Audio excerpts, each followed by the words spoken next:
Hello, നമ്മളൊരു സ്ഥലത്തേക്ക് പോകാൻ വേണ്ടിയിട്ട് റെഡി ആയിട്ട് നിൽക്കുകയാണ് കേട്ടോ. പോണത് എങ്ങോട്ടാന്നൊക്കെ ഞാൻ വഴിയെ പറയാം. ഇതാണ് കേട്ടോ നമ്മുടെ കേരളത്തിലെ മക്ക എന്നറിയപ്പെടുന്ന നമ്മുടെ സ്വന്തം പൊന്നാനി. പൊന്നാനിയിൽ ഈ ഒരു ഭാഗത്തു കൂടെയൊക്കെ വരുമ്പോഴാണ് നമുക്ക് ഇപ്പോഴും ഇതുപോലത്തെ കടകളും കാര്യങ്ങളൊക്കെ കാണാൻ പറ്റുക കേട്ടോ. പണ്ടത്തെ ആ സ്റ്റൈലും ആ ഒരു രീതിയിലൊക്കെ ഉള്ള ഈ ഹാർബറിൻ്റെ ഭാഗത്തൊക്കെ വന്ന ഇങ്ങനത്തെ ഒരുപാട് കടകളും കാര്യങ്ങളൊക്കെ ഉണ്ട്. ഇതാ നമ്മൾ നമ്മുടെ സ്ഥലത്ത് എത്തിയിരിക്കുന്നു. ഈ സ്ഥലം കണ്ടു കഴിഞ്ഞാൽ പൊന്നാനിക്കാർക്കും അതിൻ്റെ അടുത്തുള്ളവർക്കൊന്നും ഇത് ഏതാ സ്ഥലം എന്ന് ഞാൻ പറഞ്ഞു തരേണ്ട ആവശ്യമില്ല. അത് നമ്മുടെ കർമ്മ തന്നെ കേട്ടോ. നമ്മുടെ കർമ്മയിൽ ഇതാ കർമ്മ ഫെസ്റ്റൊക്കെ സ്റ്റാർട്ട് ചെയ്തിട്ടുണ്ട്. അപ്പോൾ ഒന്ന് വന്ന് നോക്കാമെന്ന് വിചാരിച്ചു. പിന്നെ നമ്മളിങ്ങോട്ട് വരാനുള്ള മെയിൻ കാരണം ഇയാളാണ് കേട്ടോ. ഇച്ചു പോണതിന് മുന്നേ അവൾക്ക് ഫെസ്റ്റ് കാണണം എന്നൊക്കെ പറഞ്ഞപ്പോൾ അവളായിട്ട് വന്നതാണ്.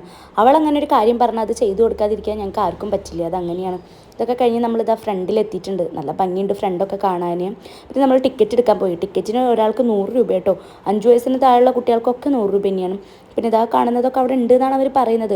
അപ്പോൾ ഈ 100 രൂപയ്ക്കുള്ളതൊക്കെ ഉണ്ടോ എന്ന് നമുക്ക് ഉള്ളിൽ കയറിയിട്ട് തന്നെ നോക്കാം. അങ്ങനെ ടിക്കറ്റൊക്കെ എടുത്തിട്ട് നമ്മൾ ഉള്ളിൽ കയറാൻ നോക്കുമ്പോൾ നമ്മുടെ നക്ഷമോനും മാമനും അവിടെ നിന്നിട്ട് എന്തോ കാര്യമായിട്ട് നോക്കുന്നുണ്ട്.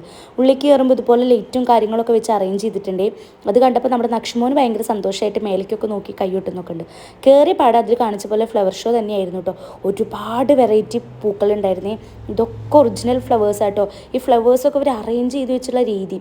ഇതുപോലെ ഒരു ഊഞ്ഞാലൊക്കെ ഉണ്ട്. ഈ ഊഞ്ഞാലും ഉള്ളതൊക്കെ നമ്മുടെ പ്ലാസ്റ്റിക് ഫ്ലവേഴ്സ് ആയിരുന്നു. കണ്ടില്ലേ ഈ ലവ് ഷേപ്പിലൊക്കെ ഈ ഫ്ലവർ എത്ര ടൈം എടുത്തിട്ടുണ്ടാവും, എത്ര എഫേർട്ട് ഇട്ടിട്ടുണ്ടാവും ഇതുപോലെയൊക്കെ ഒന്ന് ചെയ്ത് വരാനല്ലേ. അതിൻ്റെ ഇടയിൽ കപ്പിൾസിൻ്റെ ഫോട്ടോഷൂട്ടൊക്കെ അവിടെ കാണാം. അത് കഴിഞ്ഞപ്പോൾ അടുത്ത ഇതിൽ ഇതുപോലെയുള്ള കിളികളും കാര്യങ്ങളൊക്കെ ആണ് കേട്ടോ. നല്ല ഭംഗിയാണ് അവരെ കണ്ടിട്ടൊക്കെ അവിടെ നിൽക്കാനെങ്കിലും ആ സ്മെല്ല് കാരണം നമുക്കധികം അവിടെ നിൽക്കാൻ പറ്റില്ല. അതുകൊണ്ട് തന്നെ നമ്മൾ അവിടെ നിന്ന് പുറത്തേക്ക് കടന്നു കേട്ടോ. ഇത് പോകുന്ന വഴി ഇവരൊക്കെ ഉണ്ടായിരുന്നു. അതൊക്കെ കഴിഞ്ഞ് കർട്ടൻ നീക്കി നോക്കിയപ്പോൾ ഇതുപോലെ ഒരുപാട് സ്റ്റാളുകളും കാര്യങ്ങളൊക്കെ ആയിരുന്നു കേട്ടോ. ഇങ്ങനെ കത്തികൾ വിൽക്കുന്ന ചെടിയുടെ വിത്തുകൾ, പിന്നെ ഡ്രസ്സ്, കമ്മൽ, അങ്ങനത്തെ ഐറ്റംസൊക്കെ. ഇത് കഴിഞ്ഞാലാണ് നമ്മുടെ മെയിൻ പ്രോഗ്രാംസും കാര്യങ്ങളൊക്കെ നടക്കുന്ന സ്ഥലത്തേക്ക് എത്തുക. ഈ കമ്മലിൻ്റെ അവിടെ ഞാൻ സ്റ്റെക്കായെങ്കിലും ഞാനൊന്നും വാങ്ങിയില്ല. ബാക്കിയൊക്കെ ഞാൻ അടുത്ത വീഡിയോയിൽ കാണിക്കും.